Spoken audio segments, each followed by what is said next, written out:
بسم اللہ الرحمن الرحیم. محترم ناظرین السلام علیکم. میں ہوں آپ کا میزبان بشیر احمد اور پروگرام راہ نجات کے ساتھ اپنی ٹیم کے ہمراہ حاضر خدمت ہیں. میں آپ کو اپنی طرف سے اور یہاں اسٹوڈیو میں موجود اپنی ٹیم کی طرف سے پروگرام راہ نجات میں خوش آمدید عرض کرتا ہوں. جیسا کہ آپ جانتے ہیں اس پروگرام میں مختلف اسلامی عقائد کے موضوعات پہ گفتگو ہوتی ہے. پچھلے پروگرام میں ہم نے راہ عرفان یعنی شہود پہ گفتگو کی تھی کہ کس طرح سے انسان باطنی مشاہدے کے ذریعے سے خدا کی معرفت حاصل کر سکتا ہے. اس بارے میں ہمارے محترم اور معزز مہمان نے یہاں پہ تفصیلی بحث کی تھی اور اشارہ فرمایا تھا کہ یہ سب سے مطمئن ترین راستہ ہوتا ہے، یعنی اطمینان بخش راستہ خدا کی معرفت حاصل کرنے کا یہی ہے. اور اس سلسلے میں کئی ساری آیتیں اشارہ فرمایا تھا ان آیات کی طرف، اور کئی ساری امام معصومین علیہ السلام کی طرف سے وارد ہوئی دعائیں، ان کے فراز یہاں پہ بیان کیے گئے. بہت ہی اچھے مطالب بیان کیے گئے تھے. اور اس کے علاوہ اس کے امتیازات کیا ہے دوسرے راستوں سے، تھوڑا بہت اس کی طرف بھی اشارہ ہوا تھا. اور کچھ رکاوٹیں، یعنی خدا کی معرفت حاصل کرنے میں کیا کیا رکاوٹیں یہ حائل ہوتی ہے انسان کی زندگی میں، اس کی طرف بھی مختصر سا اشارہ ہوا تھا. یہ پچھلے پروگرام کا مختصر خلاصہ تھا. آج کے پروگرام میں ہم چاہتے ہیں کہ ایک سرسری یعنی اجمالی، یا دوسرے الفاظ میں یہ کہیں کہ سارے راستوں کو ملا کے ہم چاہتے ہیں کہ ایک ایسی گفتگو ہو کہ جن میں ہم سارے راستوں پہ یہاں پہ ڈسکس کر سکے. جیسے راہ عقل تھی، راہ فطرت، راہ شہود، راہ نظم یا راہ ہدایت. جتنے بھی ہم نے ابھی تک معرفت خدا حاصل کرنے کے ذرائع پہ ہم نے روشنی ڈالی تھی پچھلے کئی پروگراموں میں، آج ہم چاہتے ہیں ان سارے پروگراموں کو سمیٹ کے اس پروگرام میں ان کا خلاصہ بیان کیا جائے اور جو اہم مطالب ہوں گے ان کی طرف بھی اشارہ کیا جائے. تو ہمارے ساتھ رہیے، دیکھتے رہیے پروگرام راہ نجات.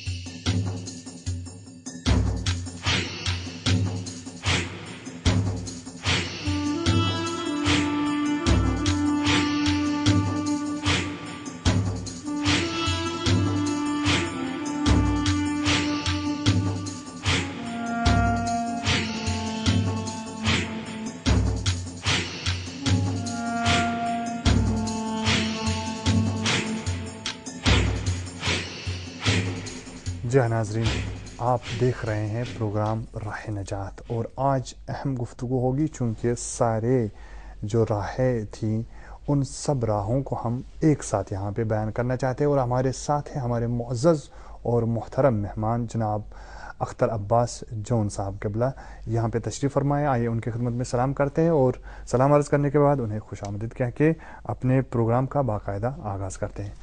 جناب مولانا السلام علیکم ورحمۃ اللہ، اور آپ کو اپنے پروگرام میں خوش آمدید ورحمۃ اللہ. میں بھی آپ کی خدمت میں اور ناظرین کی خدمت میں سلام عرض کرتا ہوں. جی بہت بہت شکریہ جو آپ نے زحمت قبول کی اور ہمارے اس پروگرام کو ایک مرتبہ پھر مزین فرمایا اپنے وجود سے.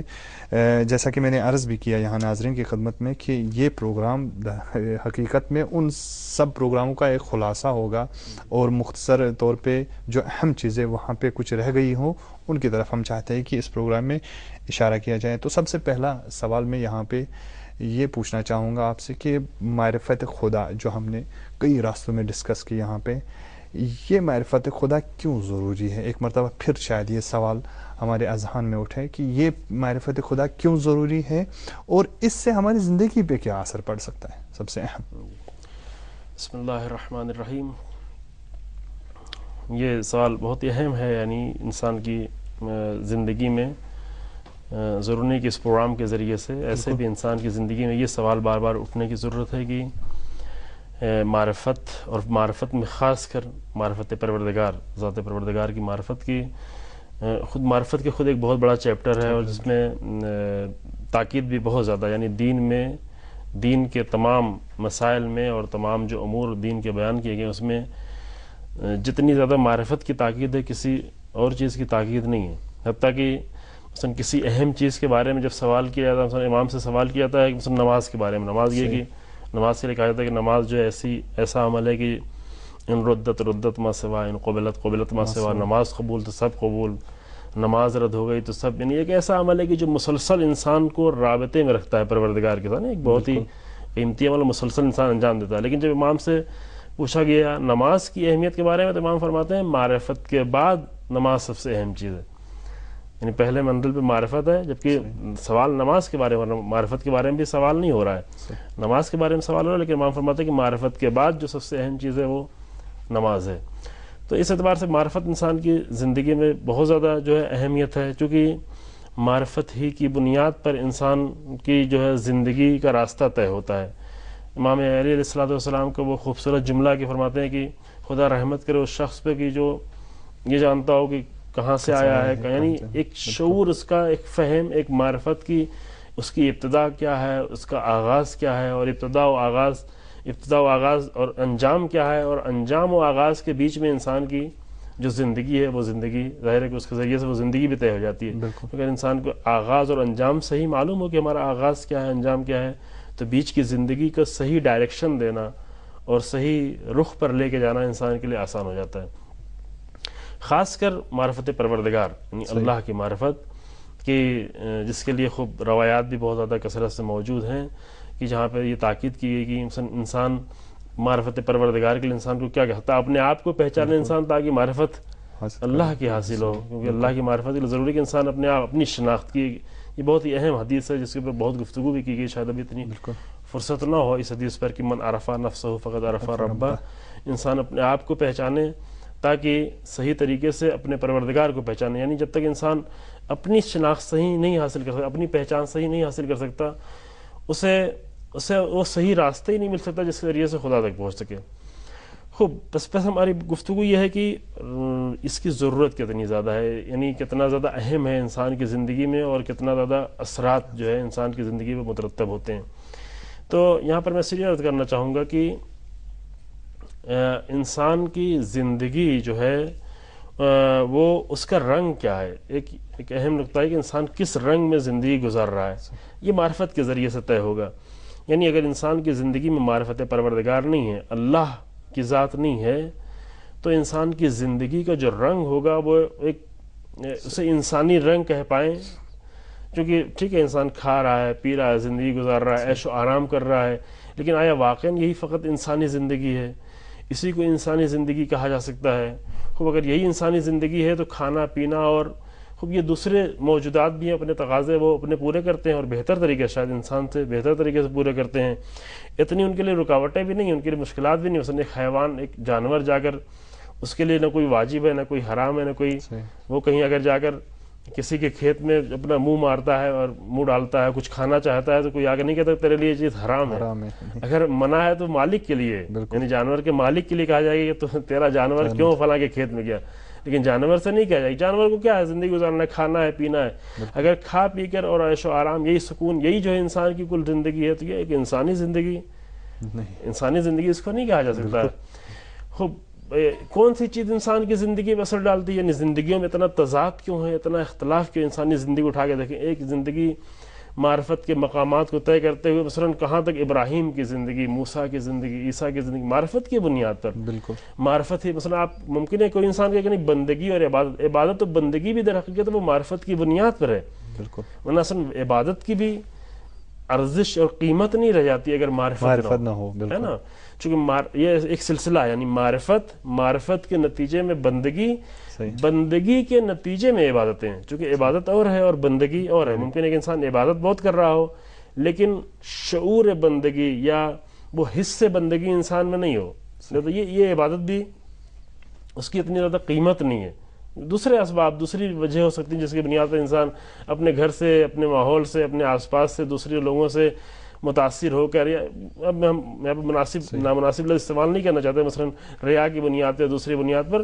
لیکن خوب انسان عبادت ایک تیسرا مرحلہ ہے. اس کے پہلا مرحلہ جو ہے بندگی، انسان میں وہ حص بندگی اور شعور بندگی، یعنی انسان اپنے آپ کو تسلیم پروردگار کی بارگاہ میں دیکھ رہا ہے یا نہیں دیکھ رہا ہے، جو سب سے اہم نقطہ یہ ہے. یعنی ایک انسان ممکن ہے عبادت بہت کر رہا ہو لیکن تسلیم نہ ہو خدا کی بارگاہ میں، سبمیشن جو ہے جو ہونا چاہیے وہ نہیں ہو. یہ کہاں سے پیدا ہوتا ہے؟ یہ بندگی، روح بندگی کہاں سے پیدا ہوتی ہے؟ یہ معرفت کے نتیجے میں پیدا ہوتی ہے. جس بات پر امام علی علیہ السلام فخر کر رہے ہیں کہ میرے لیے فخر کی بات یہ ہے کہ میں بندے پروردگار ہوں، پروردگار میرا رب ہے، وہ کس بنیاد پہ؟ یہ بندگی پہ فخر کرے، اور بندگی یہ کہاں سے آئی ہے؟ معرفت کی بنیاد. یعنی اگر معرفت نہ ہو انسان کے اندر تو بندگی آ ہی نہیں سکتی. بالکل. اور بندگی میں وہ گہرائی نہیں آ سکتی، بندگی میں وہ جو ہونا چاہیے، بندگی میں جو سبمیشن جو ہونا چاہیے، جو تسلیم ہونا چاہیے، وہ نہیں پیدا ہو سکتا. تو اس کے نتیجے ہم یہ کہہ سکتے ہیں یعنی انسان کی زندگی کا رنگ تبدیل ہو جاتا ہے یعنی معرفت کے نتیجے. وہ جو قرآن کی آیت ہے اور بہت ہی خوبصورت ٹکڑا وہ آیت کہ صبغۃ اللہ ومن احسن من اللہ صبغۃ الہی رنگ.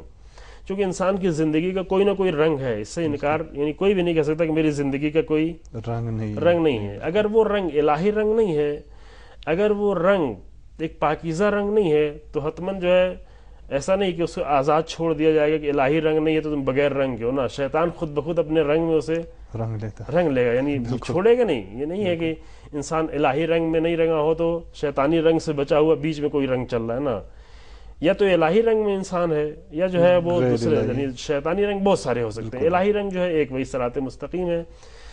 جب معرفت انسان کی ہوگی تو معرفت کے ذریعے، معرفت کے نتیجے میں انسان کی بندگی، انسان کی زندگی کا رنگ، انسان کی زندگی کا انداز، زندگی کا ڈھنگ، یہ سب کچھ جو اس سے طے ہوتا چلا جائے گا.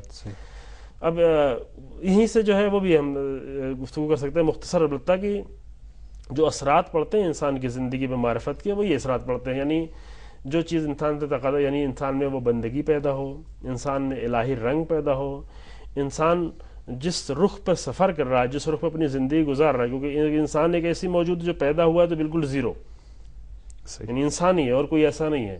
فرشتوں کے لیے نہیں کہا جاتا کہ فرشتے پیدا ہوئے تو زیرو، اب ان کو سفر کر کے آگے بڑھنا ہے. یا دوسرے موجودات کے لیے نہیں کہہ سکتے کہ یہ زیرو سے سفر کرتے ہیں اور آگے بڑھتے ہیں. نہیں، اپنے ساری ضرورت کی چیزیں جس فرشتوں کو جس عمل کے لیے پیدا کیا گیا اسی کے لیے پیدا ہی ہوئے ہیں شروع ہی سے، اور اسی پہ جاری. جیسے کلام معصوم میں اور امام علیہ السلام کے کلام میں بھی ہے کہ مسلسل وہ عمل انجام دے رہے ہیں. لیکن انسان ایک ایسی موجود نہیں ہے. اس نے ایک گھوڑا 1,00,000 سال پہلے جو گھوڑا تھا وہی اب بھی ہے. یہ نہیں کہ اس نے جو ہے ترقی کیا، ترقی کر کے کسی منزل پر پہنچ گیا ہے. لیکن انسان نہیں ہے. انسان دو طرح، ایک انسان جو ہے ایک فرد انسان اور ایک پورا انسانی سوسائٹی. ایک طرف انسانی سوسائٹی بھی مسلسل آگے بڑھ رہی ہے، ترقی کر رہی ہے. مثلا جناب نوح کو کتنی مشکلات تھی تبلیغ کرنے میں، اتنی مشکلات جناب ابراہیم کو نہیں تھی. بالکل فرق ہے. اور جو وسائل اس زمانے میں تھے، وسائل اسی طریقے مثلا پیغمبر اکرم صلی اللہ علیہ وسلم کے سامنے جتنی رکاوٹیں تھیں آج اتنی رکاوٹیں نہیں ہیں. یعنی آج جو ہے آسان تر، یعنی انسانی شعور بھی بیدار ہے، انسانی ذہن بھی کھلا ہوا ہے. یعنی آسانی سے ایک حق بات کو قبول کرنا انسان کے لیے، چونکہ انسان جو ہے دھیرے دھیرے کہتے ہیں نا کہ جیسے انسان کی بچپن اور جوانی اور بڑھاپا ہوتا ہے، ویسے پوری انسانیت کے بھی بچپن اور جوانی اور بڑھاپا ہے. یعنی زمانہ بچپن کا، پوری انسانیت کے بچپن کا زمانہ گزرا. جناب نوح 950 سال تبلیغ کر رہے ہیں کہ ان کی تبلیغ میں معاذ اللہ ذرہ اولو العزم نبی ہیں، نبی کی تبلیغ میں ذرہ برابر نقص نہیں ہو سکتا.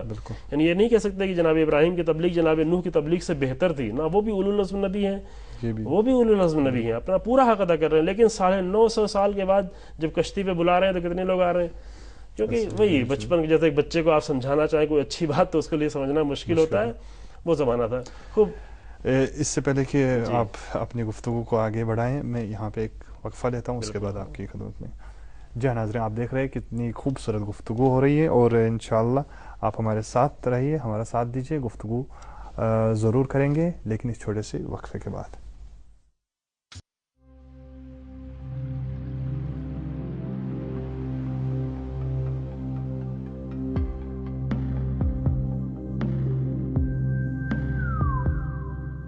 إلهنا ما أعدلك مليك كل من ملك لبيك قد لبيت لك لبيك إن الحمد لك والملك لا شريك لك ما خاب عبد سألك أنت له حيث سلك لولاك يا ربي هلك لبيك إن الحمد لك والملك لا شريك لك كل نبي وملك وكل من أهل لك وكل عبد سألك سباح أو لبى فلك لبيك إن الحمد لك والملك لا شريك لك والليل لما أنحلك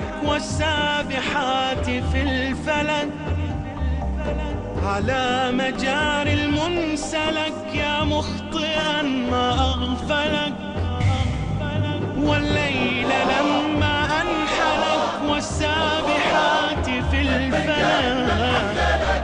على مجار المنسلك يا مخطئا ما أغفلك عجل وبادر آجلك واختم بخير عملك لبيك إن الحمد لك والعز لا شريك لك والملك لا شريك لك والحمد والنعمات لك إلهنا ما أعدلك مليك كل من ملك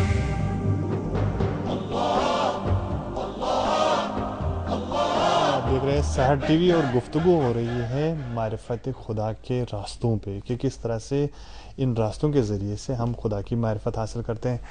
تو مولانا جیسے کہ آپ بیان فرما رہے تھے کہ زندگی پہ کیا اثرات ہو رہے ہیں اور آپ اشارہ فرمائے تھے رسول یہ میں نے عرض کیا کہ مثلا انسانی زندگیوں میں جو تفاوت ہے اثرات یہاں سے ہمیں سمجھ میں آتے ہیں کہ یعنی انسان اگر اٹھا کر دیکھنا شروع کریں ہر آدمی ایک دوسرے سے مختلف ہے لیکن بلندی کی طرف اٹھا کر دیکھیں مثلا انبیاء کی زندگی اولیاء خدا کی زندگی اور ایک طرف اگر پستی کی طرف اٹھا کر دیکھنا چاہیں قرآن بھی اس کی اشارہ کر رہا ہے کہ انسان ممکن ہے کہ حیوان مثلا بہائم اور جانوروں سے بھی بدتر حیثیت یعنی یہ بالکل یہ عقلی طور پہ بالکل ثابت ہے. یعنی پوچھا گیا امام سے جب پوچھا گیا کہ مثلا انسان فرشتوں سے افضل یا فرشتوں کی کیا یعنی کہ سوال انسان کا ہمیشہ جو ہے انسان کا رہتا ہے کہ فرشتہ افضل ہے اتنا پاک و پاکیزہ یا انسان افضل ہے. یہ سوال ہمیشہ رہا اور امام سے آگے پوچھا گیا امام سے پوچھا گیا امام نے کہا کہ خوب اس کی ایک تفصیل بیان کی لیکن وہاں تفصیل ابھی شاید یہاں پہ اتنی فرصت نہ ہو. کہا کہ انسان کے پاس جو ہے اللہ نے دو چیزیں رکھی شہوات و خواہشات اور عقل. فرشتوں کے پاس فقط عقل ہی عقل ہے حیوانوں کے پاس فقط خواہشات ہی خواہشات شہوات و خواہشات یعنی شہوات کا ترجمہ اردو میں خواہشات ہی خواہشات ہے. خوب جس کے پاس صرف خواہشات ہی خواہشات ہے وہ خواہشات کا کام کرے گا اس سے تو تقاضا یہ نہیں ہوگا کہ وہ عقل کا بھی کچھ کام کرے جو اس کے پاس ہے ہی نہیں اس کے پاس عقل رکھی نہیں گئی ہے. فرشتوں کے پاس بھی صرف عقل رکھے گی صرف عقل کے کام کریں گے ان کے پاس خواہشات و شہوات کے کام نہیں کریں گے. انسان کے پاس کیا انسان کے پاس عقل بھی ہے اور خواہشات بھی ہیں اور اس کے بعد ان دونوں چیزوں کو رکھ کے انسان کو اختیار دیا گیا ہے. اب انسان اپنے اختیار سے سفر کرنا ہے اس کو. اب اگر وہ شہوات کے ہوتے ہوئے بالکل عقل کے مطابق کام کر رہا ہے تو یہ فرشتوں سے افضل ہو جائے گا کیونکہ فرشتوں میں شہوات تھی نہیں اور اس نے شہوات کو ترک کر کے عقل کے مطابق عمل انجام دیا فرشتوں سے یعنی منطقی طور پر بالکل لاجیکل طور پر فرشتوں سے آگے بڑھ جانا چاہیے چونکہ شہوات فرشتوں میں نہیں ہے اس میں ہے. ادھر دوسری طرف اگر یہ شہوات ہی میں ڈوب گیا انسان خواہشاتی میں ڈوب گیا اور بالکل عقل کے تقاضوں کو پورا نہیں کیا انسان نے تو یہ حیوان سے بدتر اس لیے بدتر ہے کہ حیوان بیچارے میں تو عقل تھی نہیں اس انسان میں تو عقل تھی عقل ہونے کے باوجود اس کا استعمال کیوں نہیں کیا. اس لیے جو ہے وہ اس لیے انسانوں میں جو تفاوت دیکھنا پڑتا ہے تفاوت کی اصل وجہ یہی ہے کہ کتنی معرفت اور کس چیز کی معرفت. یعنی عام طور سے ممکن انسان فرق دیکھے کہ ایک آدمی کے پاس بڑی بلڈنگ ایک آدمی سے چھوٹی بلڈنگ ہے ایک آدمی کے پاس اچھے جو ہے وہ تنخواہیں ہیں ایک دوسرے آدمی کے پاس مختصر تنخواہیں ہیں ایک آدمی مال و منال زیادہ ہے دوسرا آدمی کم ہے. یہ فرق نہیں ہے اس کو ہم فرق سمجھتے ہیں. یہ فرق انسان کا فرق نہیں ہے انسان سے ریلیٹڈ چیزوں کا فرق ہے. ایک بہت مشکل ہوتی ہے انسان میں یعنی گھروں کے فرق کو سمجھتے ہیں انسان کا فرق کیونکہ انسان کا فرق نہیں ہے. گھر انسان سے ریلیٹڈ ایک چیز ہے کار یا گاڑی یا بنگلہ یہ انسان سے ریلیٹڈ ایک چیز ہے. لباس انسان سے متعلق ایک چیز ہے انسان نہیں ہے. کہ پہلے زمانے میں مثلا انسان غاروں میں رہتا تھا ابھی آ کر بہترین بلڈنگوں میں رہ رہا. یہ آپ کہیں کہ انسان نے ترقی کر لی کیوں اس لیے کہ پہلے غار میں رہتا تھا اب کہاں آ گیا بنگلوں میں آ گیا. تو یہ انسان کی ترقی نہیں ہے یہ مکان کی ترقی ہے. مکان کی ترقی یا سواری کی ترقی کے پہلے کھچر اور گھوڑے سے سواری کرتا تھا انسان اب آ کر وہ ایروپلین سے سفر کر رہا ہو تو یہ سواری میں ترقی ہوئی. انسان کی ترقی کے لیے انسان میں جا کر دیکھنا پڑے گا باہر کی چیزوں میں نہیں. عام طور سے یہ مشکل پیش آتی ہے کہ باہر کی چیزوں کو دیکھ کے یعنی انسان اسی نگاہ سے دیکھتا ہے کہ فلاں کے پاس یہ ہے تو بس یہ انسان ترقی یافتہ ہے یہ ترقی یافتہ انسان ہے. جبکہ یہ انسانی ترقی نہیں ہے یہ انسان سے ریلیٹڈ کچھ چیزیں ہیں جس میں ترقی ہو گئی.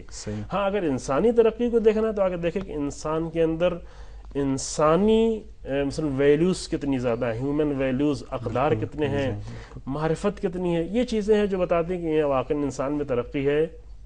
یعنی مثلا ایک انسان نے 1 سال کا سفر طے کیا ہے اور 1 سال بعد آ کر وہ مثلا اپنی برتھ ڈے منا رہا ہے. ایک جو رسم جو ہے آئی ہے یورپین کلچر سے، جو ابھی بہت رائج ہوتی جا رہی ہے، حتیٰ کہ کبھی کبھی بعض جگہوں پر ائمہ کی بھی برتھ ڈے مناتے ہیں وہ کیک کاٹ کر. ایک بہت ہی مناسب بھی نہیں ہوتا بہرحال. لیکن یہ اصل میں کیا ہے؟ اصل میں برتھ ڈے یعنی کہ انسان 1 سال کا سفر طے کر کے آیا ہے، 1 سال کے بعد وہ اپنے خوش ہو رہا ہے کہ میں نے 1 سال طے کیا ہے. اس 1 سال میں کیا ہوا ہے؟ اس 1 سال میں زمین نے سورج کے گرد ایک چکر لگا لیا ہے. یہ زمین کی حرکت کی خوشی ہے یا اپنی ہے؟ اگر واقعی انسان نے کچھ حرکت کی ہے، 1 سال کے اندر انسان میں کچھ فضیلتیں پیدا ہو گئی ہیں، کچھ معرفت پیدا ہو گئی ہے، کچھ شعور آگے بڑھ گیا ہے، تو ہاں واقعی انسان کو حق ہے کہ وہ 1 سال نہیں روزانہ اپنی وہ خوشی منائے کہ ہاں آج شب میں، آج کے پورے دن گزرا ہے، میرے اندر یہ معرفت پیدا ہوئی، یہ مجھے مطلب حاصل ہوا ہے، تو حق اسے چونکہ انسان یہ ہے. لیکن یعنی انسان کی قدر و قیمت اس کے اقدار، اس کے کمالات، اس کے فضائل کی، اور اقدار جو ہے وہ معرفت کی بنیاد. یعنی اقدار کہاں سے پیدا ہوتے ہیں؟ دیکھیں انسان کی زندگی کے بارے میں معرفت کیا ہے، اپنی زندگی کے بارے میں، کہ اسی کے نتیجے میں انسان کی اپنی صحیح شناخت انسان کو معلوم ہو جاتی ہے، تو معلوم ہو جاتا ہے کہ ہاں واقعی کوئی ذات ہے جس نے ان تمام صلاحیتوں کے ساتھ، ان تمام اقدار کے ساتھ انسان کو پیدا کیا ہے. بالکل، بہت بہت شکریہ. یعنی کل ملا کے یہ کہا جائے کہ انسان کی معرفت جتنی زیادہ ہوگی، اس کی زندگی، اس کی نہج، اس کے طور طریقے، اس کے اقدار، اس کے کمالات بھی اتنے ہی وسیع ہوں گے، وہ بھی اتنے ہی الہی ہوں گے. اور یہ سب سے مہم چیز ہے، جیسے ہمارے امام معصوم علیہ السلام کے اقوال میں بھی ملتا ہے کہ اول الدین و معرفت، یا دوسرے کی اشارہ کیا تھا آپ نے من عرف نفسہ فقد عرف ربہ. تو یہ بہت ہی اہم چیز ہے. یعنی اگر دین بھی ہمیں دیکھنا ہے، دین دار بھی بننا ہے، دینی اقدار بھی حاصل کرنے، انسانی اقدار بھی حاصل کرنے، تو معرفت خدا کے بنا حاصل نہیں ہو سکتے. اور بہت بہت شکریہ آپ کا. یہاں بتایا گیا کہ ایک ٹیلی فون کالر ہیں، ہم سے کوئی سوال پوچھنا چاہتے ہیں. دیکھتے ہیں کہ ان کا سوال کیا رہے گا، پھر اس کے بعد. جی ناظرین، آپ دیکھ رہے تھے کس طرح سے بہت ہی اہم اور اچھے مطالب ہمارے معزز اور محترم مہمان یہاں پہ بیان فرما رہے ہیں. ایک ٹیلی فون کالر ہے، دیکھتے ہیں ان کا سوال کیا ہے. جی السلام علیکم. ہلو، السلام علیکم. جی آپ کا نام؟ میرا نام غلام محمد ہے. جی آپ کہاں سے تعلق رکھتے ہیں؟ جی میں ہندوستان سے تعلق رکھتا ہوں. جی اپنا سوال فرمائیے. جی میرا سوال یہ ہے کہ معرفت خدا کے لیے کون کون سی چیزیں اور رکاوٹیں بنتی ہیں؟ جی بہت بہت شکریہ آپ کا. جی ناظرین، آپ دیکھ رہے ہیں کہ بہت ہی اہم سوال یہاں پہ کیا گیا ہے کہ رکاوٹیں کون سی بن سکتی. مولانا آپ نے پچھلے پروگرام میں بھی اس کی طرف اشارہ کیا تھا، لیکن اگر وضاحت اس کی اور بھی ہو جائے، چونکہ بہت ہی اہم. ہاں بالکل، اشارہ ہو پایا تھا چونکہ یہ بہت ہی اہم سوال ہے، واقعی یعنی بہت اہم سوال ہے. یہ وہ لوگ جو ایک گروہ ہے کہ جو نہیں چاہتا، اس راہ میں آنا ہی نہیں چاہتا، اس کی بات الگ ہے. لیکن جو لوگ آنا چاہتے ہیں اس راہ میں، اور واقعا جو اپنی زندگی کو پہچانے ہوئے اس کے نتیجے میں اللہ کی معرفت حاصل کرنا چاہتے ہیں، ان کے لیے رکاوٹیں بھی ہیں، اس میں کوئی شک نہیں کہ رکاوٹیں. بالکل یہی حدیث ہے، جیسے لقلقہ زبان ہوتا جا رہا ہے. مثلا من عرف نفسہ فقد عرف ربہ، اپنے آپ کو پہچانا، خدا کو پہچانا، لیکن پھر پہچان نہیں پاتے، رکاوٹیں کھڑی ہو جاتی ہیں. انہیں رکاوٹوں کی بنیاد پر یعنی کلن دین کی ایک بہت بڑی مشکل یہ بن جاتی ہے کہ جب انسان صحیح معرفت کی بنیادیں نہیں ہوں اور جو ہے انسان جو ہے رکاوٹوں کا شکار ہو، تو صرف دین وہی زبانی، جیسا آپ نے کہا بہت ہی اچھا جملہ ہے امام حسین صلی اللہ علیہ وسلم کو خوبصورت جملہ، جس کا کہ امام نے فرمایا، جو اشارہ کیا اس وقت کی مشکل کی طرف اشارہ ہے کہ سب سے بڑی مشکل کیا ہے کہ اس وقت میرے ساتھ دینے والے نہیں ہیں، صرف 72 لوگ آئے اپنے پورے عالم اسلام میں. وجہ یہ تھی کہ الدین لائق علی السنتہم والناس عبید الدنیا والدین لائق علی السنتہم. لوگ جو ہے بندے دنیا بن جائیں. بالکل، بندے دنیا سے مراد یہ نہیں کہ یعنی میں یہاں پہ یہ نہیں کہنا چاہتا کہ دنیا بہت بری ہے، دنیا بہت پست ہے، یعنی مراد یہ نہیں کہنا چاہتا. جو جس معنی میں لوگ دنیا کو سمجھتے ہیں عام طور سے یہ کہا ہے کہ سب کچھ چھوڑ دو، سب کچھ ترک کر دو. یہ اسلام اس کی تاکید بھی یہ نہیں کہتا. اسلام کبھی نہیں، ایک فطری چیز کو کبھی اسلام نہیں روکتا کہ یہ فطری چیز ہے آپ اسے چھوڑ دیں. لیکن اہم نقطہ یہ ہے کہ مثلا دنیا کے بارے میں انسان کا نقطہ نگاہ کیا ہے، کس دید سے، کس زاویے سے، اور کس زاویے سے انسان دنیا کو دیکھ رہا ہے، وہ چیز بہت بڑی رکاوٹ بن جاتی ہے. یعنی دنیا کو اگر وہی جو شروع میں جس کا اشارہ کیا، یعنی انسان اگر دنیا کو صرف ایک چارے کی حیثیت سے کہ وہ چارہ ہے، اس میں انسان خوش رہنا، بعض جملے بھی استعمال کرتے ہیں اور کبھی کبھی ممکن ہے دیدار لوگ بھی استعمال کریں, وہ بہت ہی نازیبا جملہ ہوتا ہے کہ چند دن کی زندگی ہے, مثلا ابھی جوانی ہے, اس کے مزے اڑا لیں. واقعی وہ انسان کی مزہ وہ ہوتا ہے, یعنی انسان کچھ کھا لے یہ مزہ ہے, یا مثلا کچھ جو ہے وہ خواہشات اپنی پوری کر لے یہ مزہ ہے. واقعی انسان اگر ایک خوبصورت سا نقطہ معرفت کے انسان کے ذہن میں آئے یہ زیادہ لذت بخش, یعنی لذتوں میں بھی فرق ہوتا ہے نا کہ واقعی لذت کیا ہے انسان کی. ایک چیز جو حلق سے زبان پہ تھوڑی دیر تک گھومتی رہے اور پھر جو ہے شکم کے اندر جا کر شاید مشکل ایجاد کرے, واقعی انسان کے لیے مشکل ایجاد ہے. بہت ساری چیزیں جو لذت کے لیے انسان استعمال کرتا ہے وہ واقعی انسان کے ظاہری طور پر جسمانی طور پر نقصان دہ ہوا کرتی ہیں. آیا واقعی یہی لذت ہے یا نہیں؟ لذت کچھ اور ہے, یعنی علم معرفت اور کچھ وہ فضیلتیں, انسان مثلا فضیلت حاصل کرنا. ایک انسان جب ایک کار خیر کرتا ہے اور کار خیر کرتے ہوئے کسی کی مشکل حل کرتا ہے وہ زیادہ لذت بخش ہوتا ہے. مثلا انسان کے ہاتھ میں ایک چیز ہے وہ اٹھا کے خود کھا لے یہ زیادہ لذت بخش ہے, یا اسے اٹھا کے کسی کے ہاتھ میں دے دے یہ زیادہ لذت بخش ہے. وہ جو دیتا ہے وہ سمجھتا ہے کہ دینے کی لذت خود استعمال کر لینے سے کہیں زیادہ ہے. تو رکاوٹیں بہت ہیں. مثلا ایک اس میں رکاوٹ یہی کہ دنیا کے بارے میں انسان کی نگاہ کیا ہے, کس دید سے انسان دیکھ رہا ہے.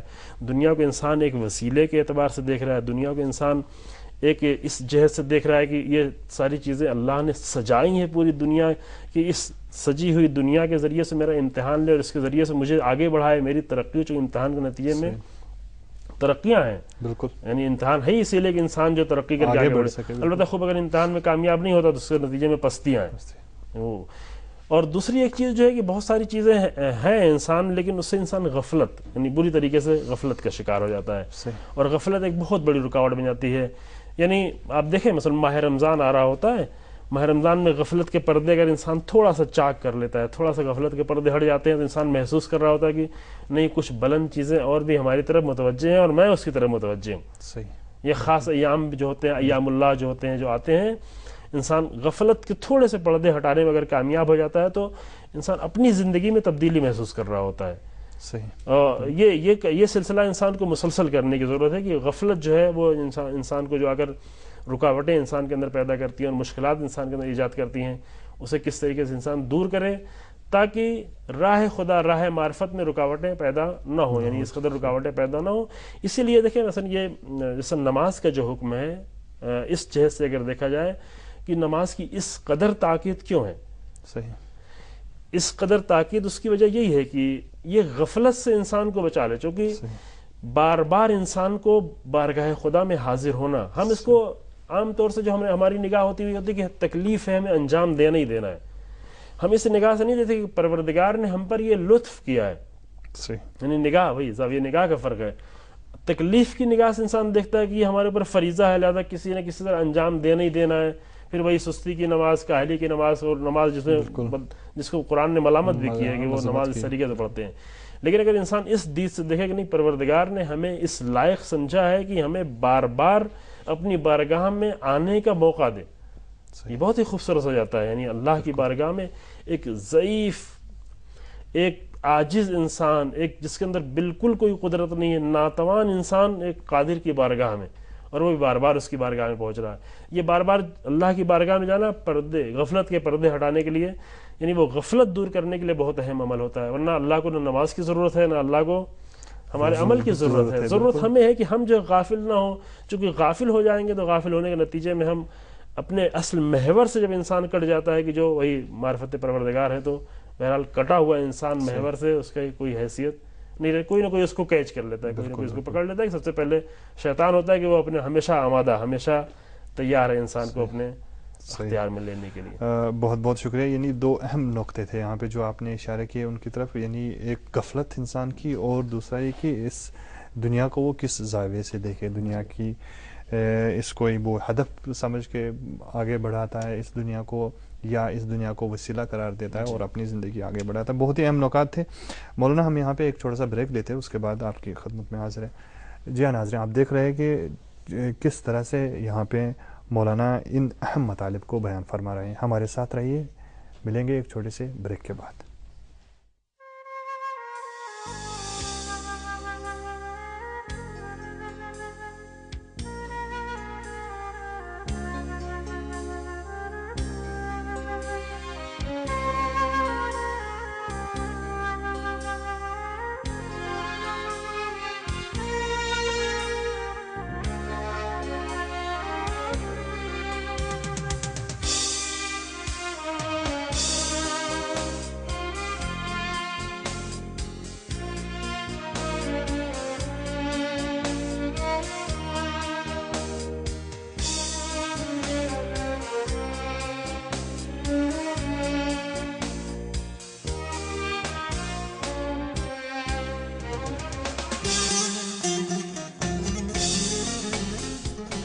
جی ہاں ناظرین، آپ دیکھ رہے ہیں کہ راہ نجات میں ایک اہم ٹاپک پہ گفتگو ہو رہی ہے، وہ ہے معرفت خدا، یعنی کس طرح سے خدا کی معرفت حاصل کی جاتی ہے۔ مولانا یہاں پہ ایک اہم سوال میں آپ سے پوچھنا چاہتا ہوں کہ یہ سارے راستے جو ہم نے بیان کیے، جیسے راہ عقل ہے، راہ ہدایت، نظم اور فطرت یا شہود پہ آپ نے کافی یہاں پہ روشنی ڈالی ہے، میں آپ سے یہ پوچھنا چاہوں گا کہ اگرچہ اشارہ تھوڑا بہت ہوا تھا، لیکن کہ اشتراک کیا ہے، یعنی کون سے مشترک چیزیں ان ساری راہوں میں پائی جاتی ہے اور کون سی چیزیں جو ہے کن چیزوں میں افتراق ہے؟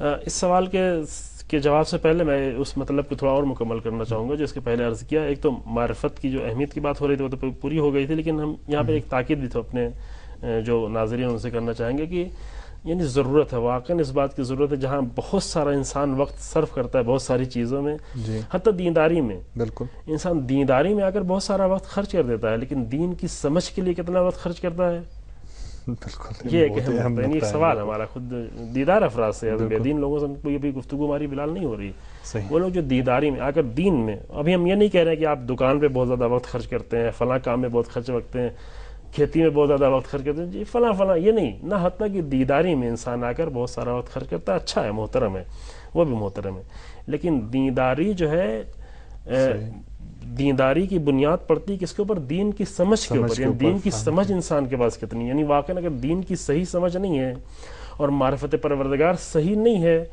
تو اس کے دینداری اس کی بہت ہی ہلکی ہو جاتی ہے۔ بہت سارے نمونے موجود ہیں، یہاں پہ شاید فرصت نہ ہو اس کی، اور بیان بھی کیے جاتے ہیں کہ واقعاً انسان کی اگر دین کے صحیح سمجھ نہیں ہے، لہٰذا انسان اپنے بارے میں خود سوچے کہ ہم دین کی سمجھ کے بارے میں کتنا وقت نکالتے ہیں، واقعاً دین سمجھنا چاہتے ہیں یا نہیں، جو ایک ماں باپ کا دین ہمارا چلا آ رہا ہے اسی کی بنیاد پر، جس کی قرآن نے بہت زیادہ شدید، یعنی ایک جگہ پہ نہیں متعدد جگہوں پر شدید مذمت کی ہے۔ معافی چاہتا ہوں آپ سے، بتایا گیا کہ ایک کالر ہے یونائٹڈ عرب امارات سے، دیکھتے ہیں کہ ان کا سوال کیا ہے۔ جی السلام علیکم۔ جی اپنا نام بتائیے۔ جی میرا نام امل یوسف ہے، میں یو اے سے بات کر رہی ہوں آپ سے۔ جی بہت بہت شکریہ، آپ نے فون کیا اور آپ کو اپنے پروگرام راہ نجات میں خوش آمدید کہتے ہیں۔ اور یہ programme I am very proud کہ مجھے سننے ملا۔ جی بتائیے۔ جی میں بس السلام علیکم کہنا چاہتی ہوں متوا کو، بہت بہت شکریہ۔ جی اور یہ پوچھنا چاہتی ہوں کہ جو اللہ تعالیٰ نے ان کو جو نعمت دی ہے جو معرفت کی، جی میں چاہتی ہوں کہ یہ مجھے بھی ملے، میں بھی ان کے جیسے بنوں۔ بالکل ہاں میں بھی بہت کوشش کرتی ہوں کہ معرفت پانے کی، نا دین کو سمجھنے کی، تاکہ میں کبھی میں کھونا نہیں چاہتی ہوں دین کے راہ میں بھی کامیاب بننا چاہتی ہوں جی اس دنیا میں اور آخرت میں۔ اور ویسے میں یو اے کی ہوں، میری ممی انڈیا ہے لیکن میرے ڈیڈی عربی ہیں۔ جی جی تو میں ہمیشہ یہ پروگرام دیکھنا چاہتی ہوں کہ میرا ایمان کیسے قوی بنے، کہ میں تاکہ جیسے بولتے ہیں نا کہ جو لذت جو انسان پاتا ہے اللہ کو پہچاننے میں، بالکل، تو وہ لذت نماز میں، اور ہمیشہ جو راحت جو ملتی ہے انسان کو دل اور دماغ کی، یعنی تو میں بھی ویسے میں بھی ان جیسا بننا چاہتی ہوں، یعنی کہ اللہ تعالیٰ مجھے بھی کامیاب بنائے، جیسے یہ انکل ہیں میں بھی ان جیسا بنوں انشاءاللہ۔ میں یہی پوچھنا چاہتی ہوں جیسے ان کو جو اللہ تعالیٰ نے نعمت دی ہے تو انسان کیسے کوشش کرے اس کو پانے کے لیے۔ جی اور بہت بہت شکریہ انکل آپ کا، آپ کا بھی بہت بہت، آپ کو سلامت رکھے۔ بہت بہت شکریہ آپ کا بھی۔ ابھی ہمارے یہاں پہ مولانا بیٹھے ہیں، اشارہ کریں گے اس کی طرف۔ جی شکریہ۔ جی مولانا بہت ہی اہم سوال کیا خواہر نے کہ کس طرح سے یہ لذت حاصل ہو سکتی ہے۔ ایک دغدغہ، ایک فکر ہے ابھی آج کے جوانوں میں، یہ زیادہ ایک تڑپ ہے، ایک طرف ہے، یعنی دو چیزیں ہیں، ایک طرف جو ہے رکاوٹیں چونکہ بہت زیادہ ہیں، یعنی دنیا اس طرح سے بھی ہو چکی ہے کہ انسان کے لیے مسائل، خاص کر ماں باپ کو بہت زیادہ جو ہے فکر ہے اپنے بچوں کے بارے میں کہ ہم اس وحشی دنیا میں جو ہے اپنے بچوں کو کہاں کیسے جائیں، کیا چھوڑیں۔ اور دوسری طرف ایک یہ بھی ہے کہ انسان جو ہے تیزی سے آگے بڑھ رہا ہے، یعنی تقریباً 15ویں 16ویں صدی سے لے کر کے 20ویں صدی تک فرار کیا انسان نے، یعنی تاریخ انسانیت کا یہ بہت ہی بڑا المیہ رہا ہے کہ اس پورے 400-500 سالوں میں، پرانے 400-500 سالوں میں انسان فرار کر رہا تھا دین سے اور پروردگار سے۔ بعض جگہوں پہ کہا گیا کہ خدا مر چکا ہے، بعض جگہ کہا گیا خدا کو میں نے اپنے بارڈر سے نکال دیا ہے، اس طرح کی باتیں کہیں گئی، لیکن ابھی 21ویں صدی کو کہا جاتا ہے، یہ جو 21st سینچری اس کو کہا جاتا ہے کہ یہ دین کی طرف پلٹنے کی سینچری، اللہ کی طرف پلٹنے کی. یعنی واقعاً انسان تھک گیا، بری طریقے سے تھک گیا. یعنی ایسی جگہ پہ اپنے آپ کو لے جا کے پہنچا دیا انسان نے کہ واقعاً انسان کی روح کو اطمینان نہیں مل پا رہا ہے. بالکل.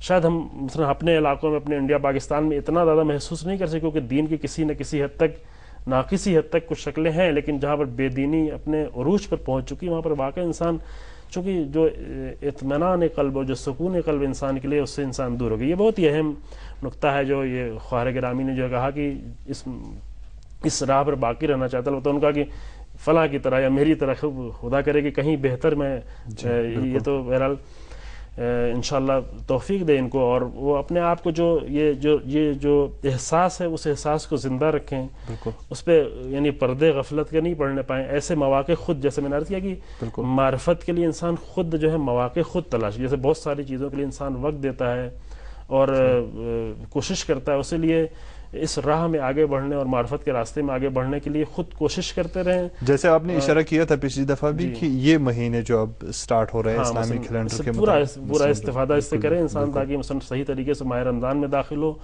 اور وہ ایک چیز، ایک شعور تو انسان کے اندر ہے، یعنی کوئی بھی اب بے دین انسانوں میں خدا کی جو فطرت کی، شاید آپ کی پہلے گفتگو کی ہوگی اور ابھی فرصت نہیں ہوگی گفتگو کی جائے، کہ وہ انسان کے اندر تو ہے ہی ہے. وہ پردے آ کے جو ہے انسان کو، مثلا جیسے قرآن میں مثال بھی، انسان جو ہے آ کر کشتی میں ڈوبنے لگتا ہے، کشتی فَإِذَا رَكِبُوا الْفُلْكَ دَعُوا اللَّهَ مُخْلِصِينَ لَهُ الدِّينَ، جب کشتی ڈوبنے کے خطرے میں ہوتی تو وہ جو بے دین انسان ہوتا ہے وہ بھی بہت ہی اخلاص کے ساتھ مخلصین اللہ الدین، جو قرآن میں دوسری جگہوں پہ کہا گیا کہ انسان سے دینداروں سے تقاضا گیا کہ تم اپنے دین کو اس طرح خالص کرو. وہ بے دین انسان مخلصین اللہ کو پورے اخلاص کے ساتھ بلا رہا ہوتا ہے، کیونکہ ہے انسان کی فطرت میں یہ چیز ہے. بس اس کو جو ہے رکاوٹوں سے محفوظ کرتے ہوئے خود انسان جو ہے وہ تمام، جیسے یہ خواہر گرامی ہے، تمام جوانوں کو اس بات کی توفیق دے گی اس دنیا کے جو تمام وحشتیں ہیں، خاص کر جو انٹرنیٹ کی دنیا نے جو ایجاد کی ہے، فضائی دنیا نے جو ایجاد کی ہے، اس سے اپنے آپ کو محفوظ کرتے ہوئے ایک واقعاً جو ہے ایک آئیڈیل زندگی، ایک جو ہے ویلیوز، انسانی ویلیوز کے تحفظ کے ساتھ. کہ اصل ہنر انسان میں یہی ہے کہ دیکھے کہ مثلا یہ ماہ رمضان آ رہا ہے، اس ماہ رمضان میں ہم اپنے اندر کون سی ایک فضیلت ایجاد کر سکتے ہیں، کون سے مطلب کو ہم در کر سکتے ہیں، کس معرفت تک ہم پہنچ سکتے ہیں. کہ خدا یہ توفیق دے انشاءاللہ. جی دامن وقت میں گنجائش اتنی بھی نہیں ہے، لیکن آخر میں کچھ 2 منٹ ہمارے پاس ہے. میں ایک سوال پوچھنا چاہوں گا جو میں نے عرض کیا تھا کہ اس سے ہٹ کے، یعنی اگر عوام راستہ کوئی اپنانا چاہتی ہے، عوام تو کون سا راستہ اپنا ہے؟ ہم نے بہت سی راستے یہاں پہ ڈسکس کیے، یعنی عوامی حلقے میں ان کو لینا ہے یا نہیں، یہ علمی حلقوں میں کچھ راہیں بیان ہوتی ہے. جی ہاں، اس کے پہلے تھوڑا سا کبھی پہلے اس کا اشارہ ہوا تھا، البتہ وہاں جو آپ نے سوال بیچ میں کیا اس کی گنجائش اب نہیں رہ گئی کہ ان کے تمام راہوں کو بہت زیادہ فرق کیا جا سکے. البتہ مومنین جو ہے سن رہے ہیں، ناظرین کسی حد تک جو ہے اسے گفتگو سے اندازہ ان کو ہو چکا ہوگا. اس کے پہلے عرض کیا گیا اشارتاً کہ یہ تو بتایا گیا کہ مطمئن ترین راستہ اور سب سے زیادہ جو ہے اہم راستہ جو ہے وہی ہے کہ انسان خود اپنی دل کی آنکھوں سے جو ہے تمام حقائق کو دیکھتا ہے، یعنی دیکھ رہا ہوتا ہے. اس کے بعد ممکن استدلال نہ ہو لیکن پھر بھی دیکھ رہا ہوتا ہے. لیکن ایک واقعہ میں نے آپ کے سامنے عرض کیا تھا، وہ فخر الدین رازی کا پیش آیا تھا. اس اعتبار سے دیکھیں تو وہ مناسب نہیں کہ ہم لاٹھی مار دیں گے تمہارے. پوچھا کہ تم نے معرفت کے لیے کیا، اللہ کی معرفت کے لیے تمہارے پاس دلیل کیا ہے؟ وہ کوئی دلیل نہیں دے پایا. مثلا جو ہے اس کے پاس انہوں نے مثلا مولانا رازی نے، فخر الدین رازی نے بہت ساری ان کے پاس دلیل تھی، کہا کہ اگر ہم کہیں کہ اللہ نہیں تو کیا کرو گے، ہم لاٹھی مار دیں گے، تمہارا سر ٹوٹ جائے گا. اخلاقی اعتبار سے دیکھیں تو یہ خوب اچھی چیز نہیں ہے، لیکن اس اعتبار سے دیکھیں کہ وہ ایک انسان کے جس نے درس نہیں پڑھا ہے، جس نے جو استدلال نہیں کیا ہے. یہاں پہ آپ سے معذرت چاہتا ہوں، بالکل وقت کمپلیٹ ہو چکا ہے. یہاں پہ آپ سے خدا حافظ کرتے ہیں. آپ کا بہت بہت شکریہ ہم سب کو کہ ہم جو ہے رجب کا مہینہ گزر رہا ہے تقریباً، نہیں معلوم کس طرح استفادہ ہو سکا، ماہ شعبان اور ماہ رمضان میں بہتر طریقے سے استفادہ کر سکیں. اور آپ سے یہیں پہ خدا حافظ کرتے ہیں. بہت بہت شکریہ آپ کا. ناظرین، آپ دیکھ رہے تھے کہ معرفت خدا حاصل کرنے کے لیے کئی ساری راستوں پہ ہم نے یہاں پہ بحث کی اور گفتگو کی. انشاءاللہ اگلے ہفتے ایک نیا ٹاپک اور نیا موضوع لے کے آپ کی خدمت میں حاضر ہوں گے. تب تک کے لیے اجازت، خدا حافظ.